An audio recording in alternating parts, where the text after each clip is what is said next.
What's up YouTube, Kristo here, and I've got special video for you today. I will be reaching into my sacco shit, very long overdue. It's been at least 5 or 6 months, I'd say, since my last installment. But to make up for it, I will be doing a high-end designer and niche sacco shit for the first time. The first time being that they are exclusively in there, so I'm not going to be pulling out some cheap, crappy designer. Instead, I'll be pulling out some expensive, crappy designer. Now, if you are a new subscriber or you have not watched my other sacco shit videos, basically I took perfumes from my collection that I don't like, or there's something about them that irritates me, a certain note or a certain vibe, or the longevity's terrible, or whatever, and I throw them in my Friskies bag, and I pull them out one at a time and say why they irk me. Now, this is meant to be in good fun, okay? I'm not doing this to anger anyone, I'm not doing this to irritate anyone. And with the high-end designer and niche installment, I'm not doing this to be iconoclastic, okay? I'm not doing this just to rile people up. I'm not doing this to take very popular, very well-respected fragrances and just knock them for the sake of knocking them, okay? I'm doing this because, again, there's something about them I just don't like. So let's get into it. Let's not waste any time. Let's reach into the sacco shit. So,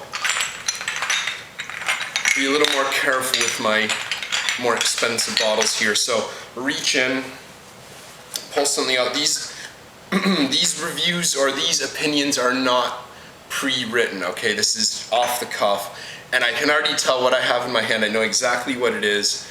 Right off the bat, I'm gonna get a lot of hate for this one.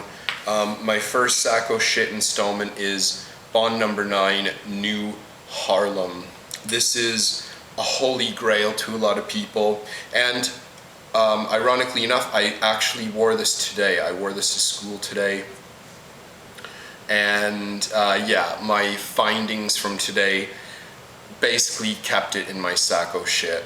People describe this as a coffee and maple syrup fragrance, what smells like coffee and maple syrup.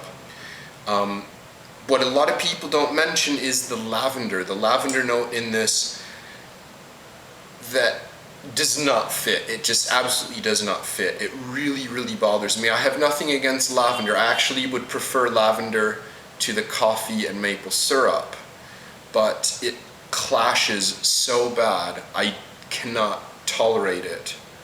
And I've heard people say that it was intentionally put in here by the perfumer in order to kind of counteract the intense sweetness of this, and I thought, okay, that makes sense, but why lavender? Why not something that would kind of fit with it a little better? And I still, to this day, cannot get past the lavender in this. Even if the lavender was taken out, I still wouldn't like this. It's too sweet. It's just too tooth-decayingly sweet. I just cannot put up with it. This is like a massive wintertime favorite for a lot of people. Perhaps I would have a different opinion if I could wear this in the wintertime, but even then I just think it's too damn sweet for my taste. So unfortunately, Bond number 9, New Harlem, it's in my sacco shit. So let's reach in, grab another one, stir it up a bit, and let's reach in, and I will pull out this one's not a big surprise, and I'm sure a lot of people will agree with me on this. This is Gucci Guilty. And I would classify this as a high-end designer for the price it costs and for the ability to find it cheaply discounted, or the lack of ability to find this cheaply discounted. I would say this is a high-end designer. I used to defend this, but the more I wear my old Guccis, and even Gucci 2, which is part of the new Gucci in my opinion, this is just nothing compared to them. This is nothing at all. And to make it even worse, just to rub salt in your wounds, You're basically paying high-end designer prices for 90 mil. They're even ripping you off at 10 mil.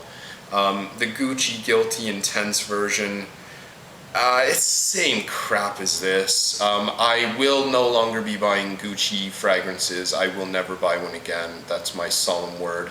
I gotta boycott them. Need to stop the madness.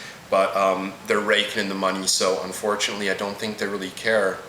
But without a doubt, this definitely deserves to be in my sack oh shit. Alright, number 3. Let's mix them around a bit and pull out. Right, okay. Now, this one, a little asterisk on this. This is Cruel Intentions by Kilian. And to me, this smells like M7, a more powdery M7. Actually, I don't get powder out of M7. I know people that do, but I don't. And this kind of smells like M7, but with a little more powderiness to it. A bit more smoke as well. And this does not smell like a fragrance that costs $250 with the proper decorative box. This smells like a really, really bad thrown together attempt at making a trendy oud fragrance to appease the market, the insatiable oud market at the moment. You know, I just don't like it. I don't like this. I don't like M7. They both have a lot of characteristics that are the same to me. They're both oud based. They're kind of heavy and dark. They both smell really thrown together. Like, I don't know who the parfumé is on this, but they did not take their time. This is really, really slapped together. There's no love and, you know, patience and precision put into this. It just really genuinely smells like someone threw this together in a couple days. It's really unimpressive, especially for the price. Now the asterisks, I don't want to sound like I'm hopping on the Bash Kilian bandwagon, because there are a lot of people that are riding that bandwagon right now. I do enjoy several of Kilian's fragrances, but that without a doubt is the worst, I would say, I've tried. There are others that I don't particularly like, but for the price, that one is without a doubt my least favorite of the Kilian line that I've tried.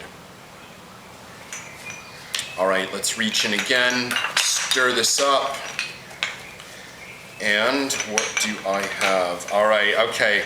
Now again, if you haven't unsubscribed and disliked already, you're probably going to start trolling me right now, because this is one of the most beloved fragrances in the community, and I just don't like it. I'm afraid I don't. Speaking of, you know, super sweet, tooth-decayingly sweet fragrances, this one is probably one of the worst I've ever tried. This is Hermescence Ambre Nargui.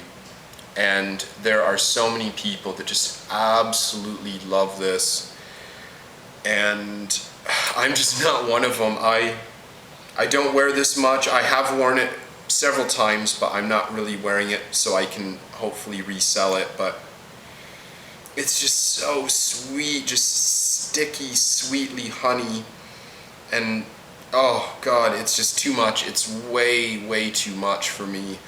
I know my climate doesn't help it at all, but even then, like I said, I don't like scents that are that sweet.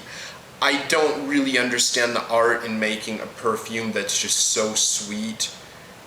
You know, it smells like candy or just pure sugar. I don't know. I know it's quite trendy, the ultra gourmandish niche fragrances.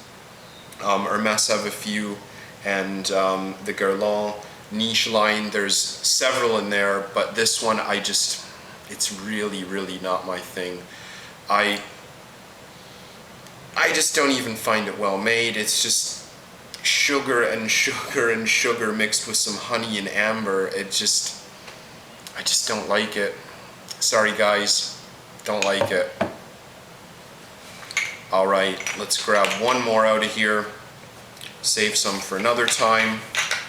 And I have, alright, another one. This is not really as much buzz around this as much as there used to be. but I really don't like this anymore. This is Allure Homme from Chanel, and to me, this is wax and plastic with some kind of oriental notes and some woods and stuff in there. I used to like this. I've never adored it. I used to like it, but now I really can't get past the plasticky, waxy feeling of it. And man, yeah, I would honestly rather wear Allure Homme Sport than this now, because this has just put me off so damn bad. Sorry guys, I can't do it anymore. Allure Homme from Chanel, it's in my sack of shit. And you know what, I'm gonna grab one more just because it's been so long since I've done a sack of shit video. I'm gonna give you a bonus one. Grab something. Alright, okay, there we go. Alright, okay, and then again, man, I'm definitely gonna get hate for this. This was in my top 10 designer fragrances of all time last year, so that tells you what's happened to this. And it's all thanks to one little note, one little, I don't know, aspect of this fragrance that I just can't stand anymore. I've become conscious of this note, or additive perhaps I should say, because it's not a note in my opinion. This is Terre d'Hermes, and since I've kind of become conscious of ISOE Super and what it smells like, this is just dreadfully horrific to me. I can't wear this. I can't even smell it. If I spray it on my skin, I have to wash it off. And I know there's a lot of fragrances that use ISOE Super, and I'm sure there's lots of them that I like, but this one, it's just way too much of it. And I've even heard from very reputable reviewers in the community that there's, I believe, 60% of this is ISOE Super, which would explain why I just can't tolerate this.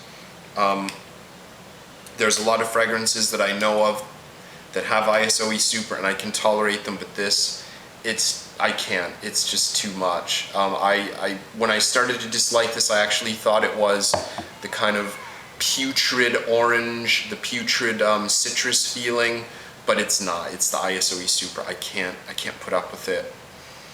Again, I'm sorry guys, but it's definitely not going to be on my top 10 designer fragrances of all time next year. I can guarantee that. So there you go, my Sacco Shit high-end designer and niche edition. I really want to know what you think. I know I'm going to have a lot of fierce opposition, especially on the Ambre Nargui and the new Harlem, but I would still love to hear it. So yeah, let me know everyone. Thanks a lot, and I'll see you again soon.